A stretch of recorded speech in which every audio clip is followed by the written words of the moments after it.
ایک شخص کے اوپر کوئی مصیبت ہے، کوئی تکلیف ہے، اب اگر کہیں اسے یہ خیال ہے کہ پتہ نہیں میرے رب کے علم میں بھی ہے کہ نہیں کہ میں کس طرح اس وقت تڑپ رہا ہوں،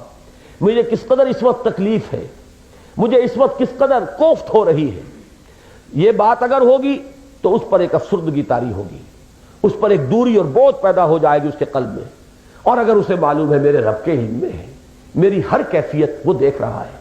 وہ تو بصیر ہے، خبیر ہے، لطیف ہے، واللہ بکل شیء علیم، ہر چیز کا علم رکھنے والا ہے، جو کچھ ہو رہا ہے اس کے اذن سے ہوا اور اس کے علم سے ہوا۔ اس اذن اور علم ان دو کے بعد اب پھر شکوہ کس کا، شکایت کس کی؟ کوئی میرا دشمن تو نہیں تھا جسے اختیار حاصل ہوتا کہ جو میرے ساتھ کرتا چاہتا کر گزرتا۔ اس کو بھی اب دیکھیے، نوٹ کیجئے، ایک اور مثال سے میں آپ کو سمجھاؤں۔ ایک شخص آپ کو پتھر مارتا ہے، آپ پر جو ظلم اس نے کیا، اس نے جیسے پتھر پھینکا ہے آپ کی طرف آپ کو مارنے کی نیت سے، اس نے تو جو بھی کمائی کرنی تھی کر لی،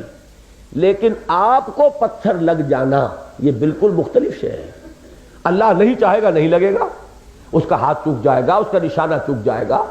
وہ اپنے کیے کی سزا بھگت لے گا، لیکن آپ کو پتھر نہیں لگے گا۔ آپ کو اگر پتھر لگا ہے تو وہ اذن رب سے لگا ہے، اس میں کوئی نہ کوئی اللہ کی طرف سے آپ کے لیے خیر مضمر ہے۔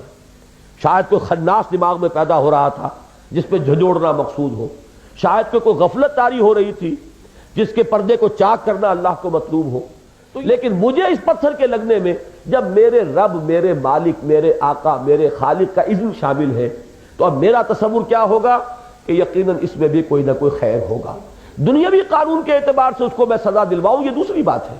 وہ در حقیقت اس لیے کہ دنیا کا نظم بگڑ جائے گا اگر میں اس کو سزا نہ دلواؤں۔ وَلَكُمْ فِي الْقِصَاصِ حَيَاتٌ يَا أُولِي الْأَلْبَابِ، اے ہوش مندو، قصاص میں زندگی ہے، ورنہ تو کہ شریروں کی شرارت جو ہے وہ بڑھتی چلی جائے گی۔ لیکن خود میرا اپنا اندر سے جو احساس ہونا چاہیے وہ یہ نہیں کہ اس کے بارے مجھے پتھر لگا، بلکہ یہ ہونا چاہیے کہ یہ پتھر مجھے میرے رب کی مرضی سے لگا ہے۔ آپ تصور کیجئے کہ اس قسم کے شخص کو جو سکون، جو اطمینان، جو اندرونی ایک کیفیت جو ہے اطمینان اور امن کی حاصل ہوگی، وہ اس شخص کو حاصل نہیں ہو سکتی جو یہ سوچے اس نے مجھے مارا، اب اس سے انتقام کا جذبہ اس کے اندر پل رہا ہے، اس نے میرے لیے یہ تکلیف پیدا کر دی، اس کے خلاف جذبات کھول رہے ہیں۔ اگر وہ کچھ کر سکتا ہے تو کرے گا، جوابی کارروائی نہیں بھی کر سکتا فرض کیجئے تو قہر درویش برجانے درویش، لیکن اندر ہی اندر تو کھولتا رہے گا۔ یہ اندر ہی اندر کا پیچ و تاب ہے جو ذہنی امراض کو جنم دیتا ہے۔ یہ در حقیقت یہ امراض دماغی جو ہے یہ ایمان باللہ کے فقدان کی وجہ سے پیدا ہوتے ہیں۔ یہ ساری فرسٹریشنز، یہ کیوں ہوا، یہ کس نے کیا، میرے ساتھ یہ ظلم ہوا ہے، میرے ساتھ یہ زیادتی ہوئی ہے، اس نے کیا ہے، اس نے کیا ہے، یہ سارے جذبات جو اندر کھولتے ہیں، یہ چیز میرے ہاتھ سے کیوں چلی گئی، یہ موقع کیوں میں کیوں چوک گیا، یہ موقع میرے ہاتھ سے کیوں نکل گیا، یہ ساری چیزیں ہیں۔ اسی سے فرسٹریشن پیدا ہوتی ہے، اسی سے وہ اندرونی کانفلکٹس جنم لیتے ہیں۔